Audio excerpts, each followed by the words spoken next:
Hello प्यारे student, तो कैसे हैं आप लोग। उम्मीद करता हूँ सभी प्यारे स्टूडेंट अच्छे होंगे। सभी प्यारे स्टूडेंटों को जय जोहार।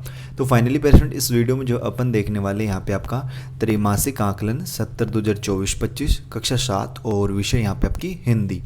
तो क्लास 7th वाले जो स्टूडेंट्स हैं उनके लिए वीडियो रहने वाली है। इस वीडियो में क्लास 7th का जो आपका विषय हिंदी का जो क्वेश्चन पेपर है त्रैमासिक आकलन 70 2024-25 उसका संपूर्ण सॉल्यूशन अपन यहाँ पे कवर करने वाले हैं प्यारे फ्रेंड। ठीक है, पूर्णांक आपका 80 अंक है और आपका 80 अंक का ये पेपर होता है और 20 अंक का जो है आपका क्या होता है, प्रोजेक्ट कार्य होता है। तो प्रोजेक्ट के सॉल्यूशन भी आपको इसी चैनल पे प्रोवाइड होंगे, इसलिए अगर आप लोगों ने अभी तक चैनल को सब्सक्राइब नहीं किया है तो चैनल को जरूर सब्सक्राइब कीजिएगा और जो बेल का नोटिफिकेशन है उस पर आप लोग ऑल पे सेट कर लेना, ताकि जैसे नेक्स्ट वीडियोस अपलोड होंगे तो उनके नोटिफिकेशन आप तक पहुंच पाएंगे। समय यहाँ पे आपको 3 घंटे है। इधर आपको रोल नंबर लिखने हैं, आपको अपना नाम लिखना है, आपको अपने विद्यालय का नाम लिखना है। अब देखिएगा पेरेंट, क्वेश्चंस किस तरीके से हैं और उनके उत्तर आपको, उनके आंसर आपको किस तरीके से यहाँ पे देने हैं। देखिएगा, सबसे पहले है आपके यहाँ पे वस्तुनिष्ठ प्रश्न। ठीक है, और पेरेंट मैं आपको बता दूं, गणित और विज्ञान विषय की वीडियो जो है वो अपलोड हो चुकी है। अगर आपने वो नहीं देखी है तो वो भी जरूर देखिएगा। देखो, सही विकल्प चुनकर लिखिए। प्रश्न पहला है, आकाश शब्द का विलोम है। आकाश का विलोम शब्द लिखिए। आकाश का विलोम शब्द, तो आकाश का विलोम हो जाएगा पेरेंट, ब वाला ऑप्शन आपको दिख रहा होगा, पृथ्वी। ठीक है, क्या है, पृथ्वी। तो यहाँ पे आपको लिखना है पृथ्वी। ठीक है, क्या लिखोगे पेरे स्टूडेंट, पृथ्वी आप लोग यहाँ पे लिख लीजिए। प्रश्न 2 है, मृदुल का अर्थ है। तो मृदुल का अर्थ होता है पेरे स्टूडेंट यहाँ पे आपका द वाला ऑप्शन, मधुर। ठीक है, क्या होता है, मधुर होता है। ठीक है, क्या लिखोगे पेरे स्टूडेंट, मधुर आप लोग यहाँ पे लिख लीजिए। प्रश्न 3 है, देखिएगा क्या है कि दिए गए शब्दों में से जो अलग है उसे चुनकर लिखिए। जैसे गगन, हवा, वायु, पवन। अब देखिएगा, पवन, वायु, हवा ये तो तीनों सेम ही है भाई, एक ही तो बात है। हवा, वायु, पवन ये पर्यायवाची हैं, जबकि गगन का मतलब होता है आकाश। तो यहाँ पे अलग क्या है, गगन अलग है, तो गगन आप लोग यहाँ पे लिख लीजिए। प्रश्न 4 है, चंद्रशेखर आज़ाद की तरह कौन सा आचरण आप स्वयं में चाहेंगे। तो यहाँ पे देखो, देशभक्ति, सहयोग की भावना, योग्य व समझदार, इनमें से सभी। तो द वाला ऑप्शन आप राइट कर लीजिए, इनमें से सभी। ठीक है, प्रश्न 5 देखिएगा, शक्ति सिंह के चरित्र की कौन सी बात हमें अपनानी चाहिए। सही विकल्प चुनकर लिखिए। ठीक है, तो देखो, द्वेष की भावना, राज्य छोड़कर जाना, भातृ प्रेम की भावना, मतभेद की भावना। तो स वाला ऑप्शन आप राइट कर लीजिए, भातृ प्रेम की भावना, मतलब भाई के प्रति प्रेम की भावना, ये जो है हमें अपनानी चाहिए, प्रेम की भावना। ठीक है, भावना, ये आप लोग यहाँ पे लिख लीजिए। प्रश्न 6 देखिएगा पेरे फ्रेंड, निम्नांकित पंक्ति में से अलंकार पहचान कर नाम लिखिए। मन समर्पित, तन समर्पित और यह जीवन समर्पित।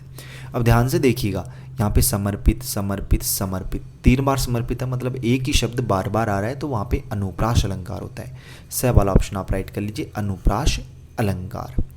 अगला प्रश्न देखिएगा, अति लघुत्तरीय प्रश्न है पेरे फ्रेंड। क्या है, प्रश्न क्रमांक 7 कि निम्नांकित बिंदुओं पर एक एक वाक्य लिखिए। ये जो आपको बिंदु दिख रहे हैं इन पर आपको एक एक वाक्य लिखने हैं। जैसे पहला है, शिक्षा के क्षेत्र में ठाकुर प्यारे लाल का योगदान। तो यहाँ पे क्या लिखोगे कि शिक्षा के क्षेत्र में ठाकुर प्यारे लाल का योगदान 1909 में सरस्वती पुस्तकालय की उन्होंने क्या की थी, स्थापना की थी। 9 अगस्त 1925 की घटना, इस पर एक लाइन लिखनी है तो लिखो। सॉरी, यहाँ पे 19 अगस्त है तो 19 अगस्त यहाँ पे 1925 की घटना, शाहजहाँपुर से लखनऊ आ रही ट्रेन को काकोरी में हिंदुस्तान रिपब्लिक एसोसिएशन के क्रांतिकारियों ने लूटा था। अगला है यहाँ पे मोंटेव फाउंडेशन। तो इसके बारे में क्या लिखोगे कि प्रतिभावान, ठीक है, नव युवकों और नव युवतियों को जिन्हें धनाभाव के कारण उच्च शिक्षा से वंचित होना पड़ता है, विश्वविद्यालय शिक्षा प्राप्त करने में सहायता करना, ये होता है मोंटेव फाउंडेशन। फिर है लोकमान्य तिलक। तो लोकमान्य तिलक के बारे में क्या लिखोगे कि लोकमान्य तिलक अंतःकरण में एक प्रबल आमूल परिवर्तनवादी थे। लोकमान्य तिलक जी ब्रिटिश राज के दौरान स्वराज के सबसे पहले और मजबूत अधिवक्ताओं में से एक थे। ठीक है, अगला प्रश्न है प्रश्न क्रमांक 8, समास विग्रह कर नाम लिखिए।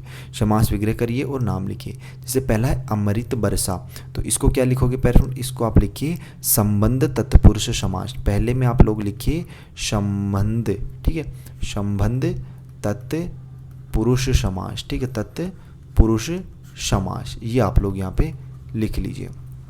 अगला है यहाँ पे चुहुल पुहुल, तो इसमें है आपका द्वंद्व समास। ठीक है पेरेंट, कौन सा है, द्वंद्व समास है। ठीक है पेरेंट, कौन सा समास है, द्वंद्व समास है। तीसरा है आपका सुगुर घड़ी, तो इसमें है आपका करण तत्पुरुष समास। ठीक है, कौन सा है?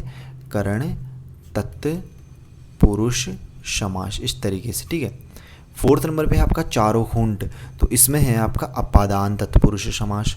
अपादान, ठीक है, अपादान ठीक है, तत्पुरुष समास, तत्पुरुष समास, इस तरीके से आप लोग यहाँ पे लिख लीजिए।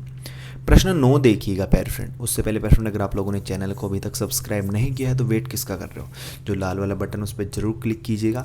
ठीक है, और ये देखो, ये प्यारे फ्रेंड मैं आपको बता दूं, आपको जो इसी पेपर पे डिपेंड नहीं होना है। कहीं आप सोचे कि भैया हमने तो बस यही पढ़ लिया और कुछ नहीं पढ़ रहे हम, ऐसा बिल्कुल भी नहीं करना है। आपके क्वेश्चन आपको जो है और भी तैयारी करनी है। ठीक है, आपको और वीडियोज़ भी मिलेंगे। अगर मान लीजिए देखो जिले वाइज होते हैं, किसी में भी कोई सा भी क्वेश्चन कहीं पर भी आ सकता है, तो आपको सभी तरीके से जो है पढ़ाई करनी है। आपके टीचर्स अगर आपको इंपॉर्टेंट क्वेश्चन वगैरह बता रहे हैं तो वो भी आपको पढ़ने हैं। ठीक है, और आपको जो है और भी वीडियोस इसके प्रोवाइड होंगे, तो आप बेफिक्र रहिएगा, चैनल को जरूर सब्सक्राइब कीजिएगा। ठीक है, और प्रश्न 9 है कि चौ मास के महीना में तुहर घर के आसपास का बदलाव होते लिखो। तो देखो इसका उत्तर लिखो कि चौमास के महीना में हमारे घर के आसपास बहुत से बदलाव देखने को मिलता है। सड़क एवं गलियों में पानी भर जाता है, तालाब लबालब भर जाते हैं, आसपास मेंढक टरटराने लगता है, सांप कछुआ मेंढक आदि भी निकलते हैं। चौमास में ज़्यादा पानी गिरने से रास्ते में कीचड़ हो जाता है, कहीं भी आने जाने के लिए परेशानी होती है। वर्षा ऋतु में हम पानी की समस्या नहीं होती, जल के स्रोत कुआं आदि भर जाते हैं तथा पेड़ पौधे को इस ऋतु में लगाने से आसानी से लग जाते हैं। अगला प्रश्न है आपका यहाँ पे प्रश्न क्रमांक 10 है कि निम्नांकित शब्दों का प्रयोग करते हुए कविता की रचना करें। जैसे पानी, छाया, खिलौना, फूल, भंवरा, दिन, रंग बिरंग। तो देखो कविता कैसे लिखोगे कि मेरा भारत महान, पेड़ पौधे हैं इसकी शान। ठीक है, पहाड़ समुद्र है उसकी आन, गंगा नदी बहती जिसकी शान है, कश्मीर से कन्याकुमारी तक विविध नदियाँ बहती हैं, न जाने कितनों के पाप ढोकर सब कुछ सहती हैं। सर पर उसके हिमालय रूपी मुकुट है, दुश्मनों के लिए समस्या ये विकट है, दिन में चारों ओर फैली हरियाली है, रात में तारे टिमटिमाते जैसे दिवाली है। तो इस तरीके से ये कविता आप लोग लिख सकते हो। अगला प्रश्न देखिएगा, प्रश्न क्रमांक है अपना 11वां कि इस चित्र को पहचान कर इनके बारे में वाक्य लिखिए। चित्र किसका है आप लोग देख रहे हैं, तो यहाँ पे आपको कहोगे कि भैया ये तो डॉक्टर APJ अब्दुल कलाम का है। तो लिख दीजिए इनके बारे में कि APJ अब्दुल कलाम का पूरा नाम अबुल पाकिर जैनुलाब्दीन अब्दुल कलाम है। अब्दुल कलाम का जन्म 15 अक्टूबर 1931 को रामेश्वरम में हुआ। कलाम ने भारत के लिए कई मिसाइलें बनाई। डॉक्टर APJ अब्दुल कलाम ने भारत के लिए अग्नि और पृथ्वी जैसी विभिन्न मिसाइलों का निर्माण किया, इसलिए उन्हें मिसाइल मैन कहा जाता है। तो इस तरीके से आप 11वां प्रश्न देख लीजिए। फिर 12वां प्रश्न है आपका कि उचित विराम चिन्ह लगाइए। ठीक है, 13वां स्वामी विवेकानंद के आचरण की कोई 6 विशेषताएं लिखिए। इस तरीके से आगे के जितने क्वेश्चन हैं, ठीक है, 14, 15, 16 तथा 17, ठीक है, टोटल है आपके यहाँ पे 17 क्वेश्चन। तो उनके सॉल्यूशन आपको जल्दी नेक्स्ट वीडियो में प्रोवाइड करवाए जाएंगे। तब तक आपको जितने क्वेश्चंस मैंने बता दिए उन सभी को अच्छे से तैयार कर लीजिए। कोई डाउट है तो वो कमेंट बॉक्स में जरूर बताइए। इसकी PDF के लिए आप टेलीग्राम ग्रुप में ज्वाइन हो जाइए, जिसका लिंक आपको वीडियो के डिस्क्रिप्शन बॉक्स में दे दिया गया है, या फिर टेलीग्राम पर जाना, वहाँ पर सर्च करना Y2 पॉइंट, आपको टेलीग्राम चैनल मिलेगा, उस पर भी आपको इसकी PDF ईजिली प्रोवाइड करवा दी जाएगी। बाकी मिलते हैं पैर स्टूडेंट अपन जल्दी नेक्स्ट वीडियोज़ में से होश जोश के साथ। तब तक सभी पैर स्टूडेंटों को बाय, धन्यवाद, टेक केयर।